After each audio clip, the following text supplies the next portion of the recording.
ਸ਼ਰਮਾਂ ਦੀ ਤਲਵਾਰ ਨਾ ਦੇਵੀਂ, ਅੱਖਾਂ ਨੂੰ ਹਥਿਆਰ ਨਾ ਦੇਵੀਂ।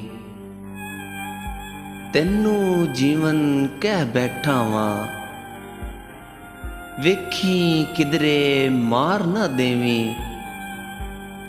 ਦਿਲ ਆਵੀ ਤੇ ਲਖ ਬਿਸਮਿल्ला, ਤਰਲਾ ਮੰਨ ਕੇ ਪਿਆਰ ਨਾ ਦੇਵੀਂ। ਮੈਨੂੰ ਜਿੱਤਦਾ ਮਾਲ ਸਮਝ ਕੇ, ਅੱਗੇ ਕਿਧਰੇ ਹਾਰ ਨਾ ਦੇਵੀਂ। ਸਾਵੇਂ ਬੈਠਾ ਨੀਵੀਂ ਸੁੱਟ ਕੇ, ਵਿੱਚ ਕੋਈ ਕੰਧ ਉਸਾਰ ਨਾ ਦੇਵੀਂ। ਸ਼ਰਮਾਂ ਦੀ ਤਲਵਾਰ ਨਾ ਦੇਵੀਂ, ਅੱਖਾਂ ਨੂੰ ਹਥਿਆਰ ਨਾ ਦੇਵੀਂ।